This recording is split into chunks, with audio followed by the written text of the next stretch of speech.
নেপাল ভ্রমণের 4 দিনে আমি ঘুরে দেখেছি কাঠমান্ডুর আশেপাশের কিছু অসাধারণ দর্শনীয় স্থান, ইতিহাস, সংস্কৃতি আর পাহাড়ের সৌন্দর্য। সব মিলিয়ে এই ভ্রমণ ছিল এক স্মরণীয় অভিজ্ঞতা। চলুন দেখে নেই আমার এই 4 দিনের যাত্রা। আমার যাত্রা শুরু হয়েছিল চন্দ্রগিরি হিলস থেকে।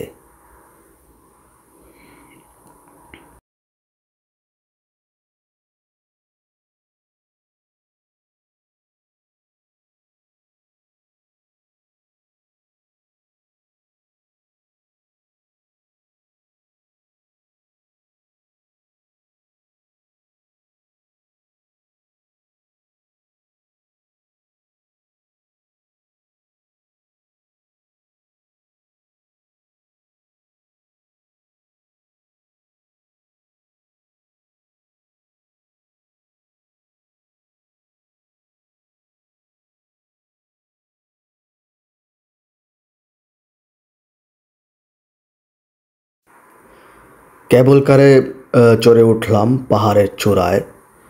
উপরে রয়েছে ভগবান ভৈরবের মন্দির, আর ভক্তরা এখানে বিশ্বাসের প্রতীক হিসেবে তালা ঝুলিয়ে রেখে যায়।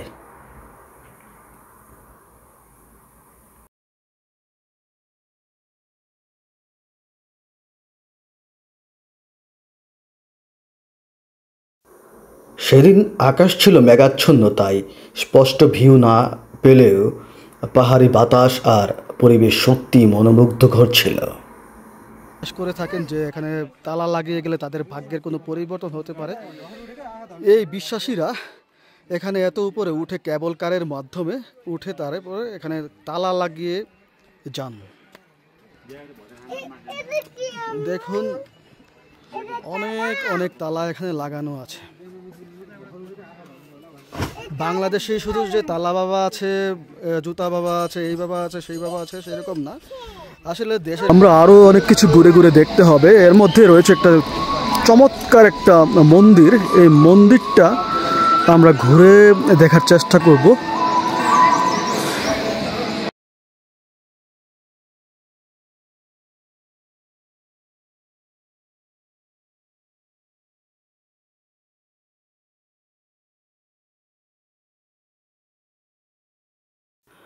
পরের দিন গেলাম নাগরকোট ভিউ পয়েন্টে। ভোরে সূর্যোদয় দেখার জন্য এই জায়গা দারুণ জনপ্রিয়। এখান থেকে হিমালয়ের শৃঙ্গগুলো দেখা যায় পরিষ্কার দিনে। নাগরকোটের শান্ত পরিবেশ সত্যি মন ভালো করে দেয়। এখানেই দেখা মিলল এক ঝুলন্ত ব্রিজের, যা পেরোনোর অভিজ্ঞতা ছিল রোমাঞ্চকর।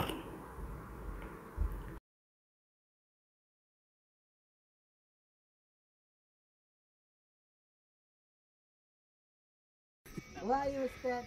Why?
তৃতীয় দিনে গেলাম শম্ভুনাথ বা জনপ্রিয় নাম মাঙ্কি টেম্পলে।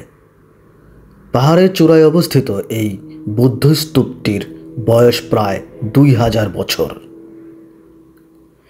এখান থেকে কাঠমান্ডু শহরের অসাধারণ দৃশ্য দেখা যায়। বানরদের উপস্থিতি আর আধ্যাত্মিক পরিবেশ একে করে তুলেছে এক বিশেষ অভিজ্ঞতা।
শেষ দিনে ঘুরলাম ভক্তপুর দরবার স্কোয়ার।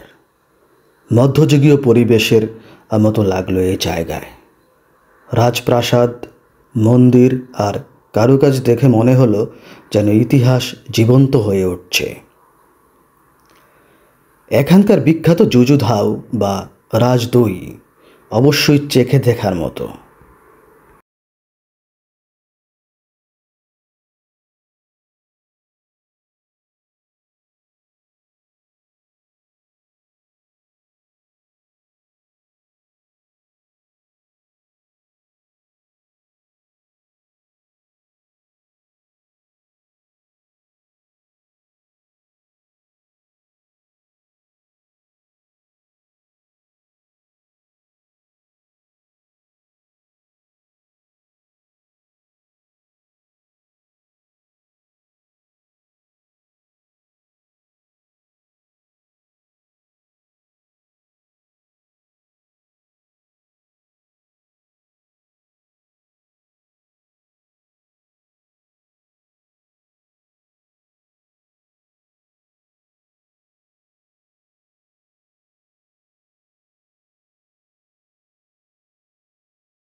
এরপর গেলাম পাঠান দরবার স্কোয়ারে। এখানে রয়েছে নিউ ওয়ার স্থাপত্য, অসংখ্য প্রাচীন মন্দির আর হস্তশিল্পের নিদর্শন। এক কথায় ভ্রমণের দারুণ সমাপ্তি।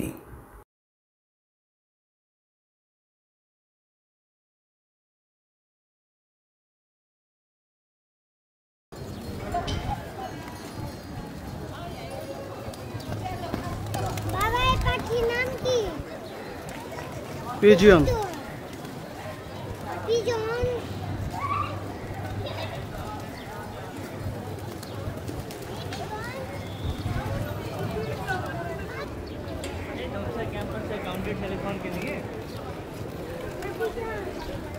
ধর্মীয় উপাসনা মানেই হচ্ছে আপনার যেন শান্তির জায়গা।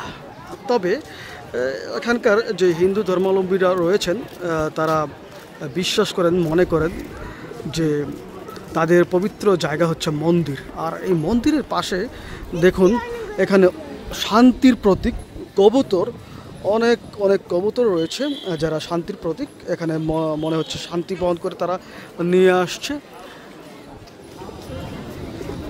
দেখুন সারিসারিবদ্ধভাবে বসে আছে। এই যে মন্দিরটা রয়েছে এটা প্রায় 500 বছরের পুরনো মন্দির। এটা পাঠান স্কোয়ারে অবস্থিত। এই মন্দিরের মধ্যে সারিসারিবদ্ধভাবে বসে আছে অনেক অনেক কবুতর।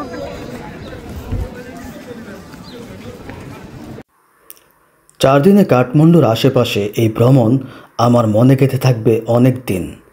পাহাড়, ইতিহাস আর সংস্কৃতি সব কিছু মিলে নেপাল সত্যিই এক অনন্য অভিজ্ঞতা। আপনারা হলে কোন জায়গায় প্রথম যেতে চাইতেন কমেন্টে জানাতে ভুলবেন না।